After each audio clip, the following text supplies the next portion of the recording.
जय श्री राम बच्चों, सरस्वती क्लासेस की हिंदी की कक्षा में मैं अंजलि तिवारी आप सभी का बहुत बहुत स्वागत एवं अभिनंदन करती हूँ। बच्चों, आज मैं आप लोगों के समक्ष हिंदी वर्णमाला हिंदी भाषा पे आधारित कुछ प्रश्नों को लेकर मैं आप लोगों के समक्ष उपस्थित हूँ, जो कि बीएड एंट्रेंस एग्जाम की तैयारी करने वाले विद्यार्थियों के लिए विशेष लाभप्रद है। और साथ ही साथ जितने भी कॉम्पिटेटिव एग्जाम में हिंदी पूछी जाती है, हिंदी से प्रश्न, उन सभी के लिए ये वीडियो बहुत ही लाभप्रद है। तो आइए जानते हैं आज की इस कक्षा में कौन कौन से प्रश्न सम्मिलित है। आज की कक्षा में जो हिंदी व्याकरण की प्रश्नोत्तरी है, उसका पहला प्रश्न है, जयपुरी का स्थानीय नाम क्या है? जयपुरी का स्थानीय नाम आपसे पूछ रहा है, जयपुरी का यानी स्थानीय नाम क्या है? ऑप्शन नंबर ए है बागड़ी, ऑप्शन नंबर बी है कुमज्जिल, ऑप्शन नंबर सी है दासारड़ी और ऑप्शन नंबर डी है ढूंढाड़ी। तो यदि आप इन ऑब्जेक्टिव प्रश्नों को एक बार यदि आप पढ़ लेंगे तो जब भी आपसे पूछा जाएगा तो आपके मुंह पे हमेशा वही उत्तर होगा। तो जयपुरी का स्थानीय नाम बच्चों यहाँ पे ऑप्शन नंबर डी यानी ढूंढाड़ी वाला ऑप्शन करेक्ट हो जाएगा। जयपुरी का स्थानीय नाम क्या है? तो ना ही बागड़ी है, ना ही कुमज्जिल, दासारड़ी, ये तीनों के तीनों उत्तर रॉन्ग है। केवल आपका डी नंबर उत्तर यानी ढूंढाड़ी सही हो जाएगा। फिर इसी क्रम में अगला प्रश्न है, आधुनिक भारतीय आर्य भाषाओं का विकास किससे हुआ है? यानी जितनी भी आधुनिक भारतीय आर्य भाषाएं हैं, उनका विकास किससे हुआ है? यानी किससे हुआ है आपको बताना है। संस्कृत से हुआ है या पाली से हुआ है, प्राकृत से हुआ है या फिर अपभ्रंश से हुआ है? तो आपको पता होगा बच्चों कि जितनी भी आधुनिक भारतीय आर्य भाषाएं हैं, उनका विकास अपभ्रंश से हुआ है। तो यानी ऑप्शन नंबर डी इसका हो जाएगा, अपभ्रंश। आधुनिक भारतीय आर्य भाषाओं का विकास अपभ्रंश से हुआ है। फिर अगला प्रश्न है, हिंदी का मानक रूप, बहुत ही इंपॉर्टेंट प्रश्न है ये, हिंदी का मानक रूप किससे विकसित हुआ है आपको बताना है। ऑप्शन नंबर ए है ब्रज से विकसित हुआ है, कि ऑप्शन नंबर बी है खड़ी बोली से, कि ऑप्शन नंबर सी है अवधी से, ऑप्शन नंबर डी है मागधी से। तो जो ये हिंदी का मानक रूप है वो है आपका खड़ी बोली। तो यहाँ पे बी नंबर ऑप्शन यानी खड़ी बोली करेक्ट हो जाएगा।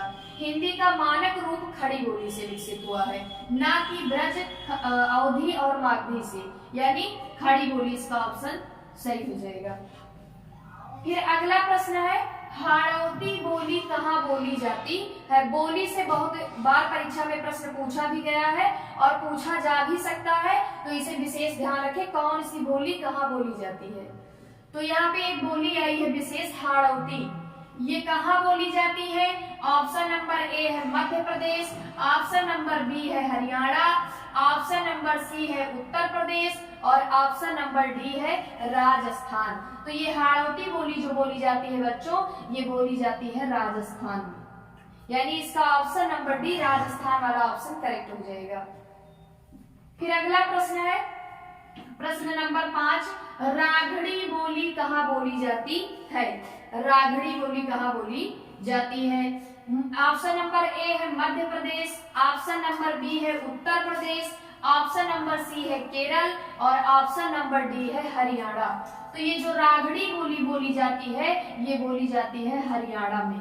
और अभी अभी आया था हाड़ौती बोली कहाँ बोली जाती है? तो ये बोली जाती है राजस्थान में। इसे ध्यान रखें, हाड़ौती बोली राजस्थान, राघड़ी बोली हरियाणा। फिर अगला प्रश्न है, बघेली बोली किस क्षेत्र की बोली है? क्षेत्र बताना है आपको, ना कि राज्य बताना है।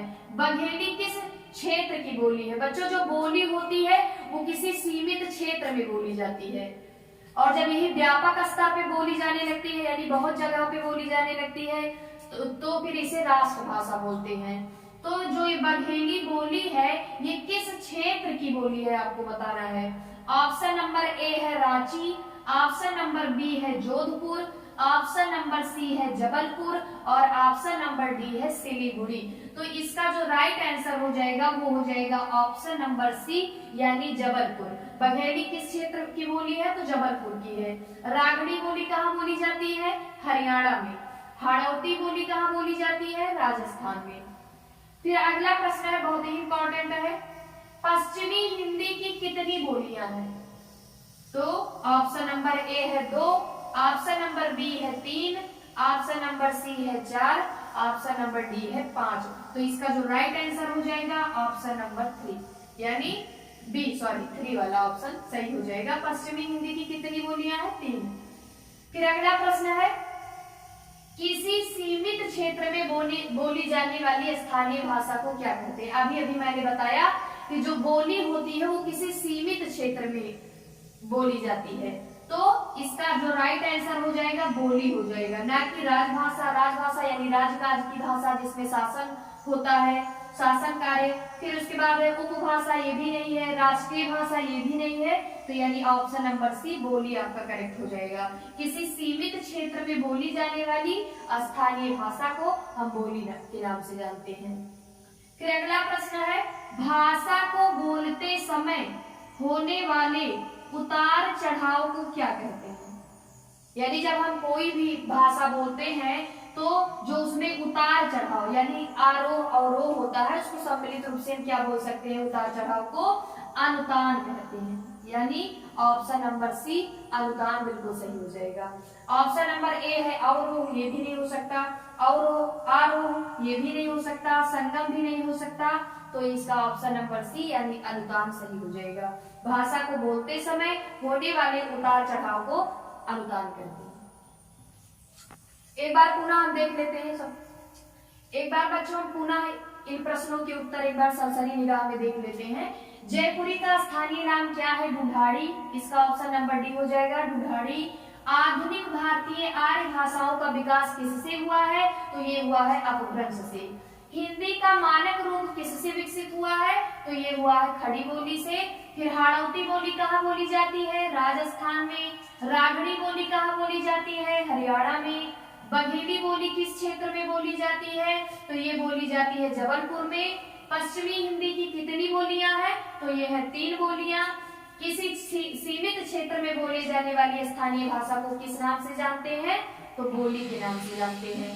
फिर भाषा को बोलते समय होने वाले उतार चढ़ाव को क्या कहते हैं? तो अनुतान कहते हैं। बच्चों अगर आप हिंदी की और भी ऐसी इंटरेस्टिंग वीडियोज अगर आप हिंदी की ऐसी महत्वपूर्ण प्रश्नोत्तरियां आपके परीक्षा के लिए हम निरंतर इसकी वीडियोज पढ़ती रहेगी यूट्यूब पे। और अगर आप बीएड एंट्रेंस एग्जाम की तैयारी कर रहे हैं तो जीके जीएस भी बहुत जल्द आपको उपलब्ध हो जाएगा। चैप्टर वाइज बिल्कुल टॉपिक वाइज कौन कौन से प्रश्न आपकी परीक्षा में पूछे जा सकते हैं, उन प्रश्नों की श्रृंखला को लेकर भी मैं शीघ्र उपस्थित होंगी आप लोगों के समक्ष। और यदि आप हमारे चैनल पर नए हैं तो प्लीज हमारे चैनल सरस्वती क्लासेस को सब्सक्राइब एवं वीडियो को लाइक अवश्य करें। पुनः मिलते हैं अगली वीडियो में, तब तक के लिए जय सिया राम, जय जय।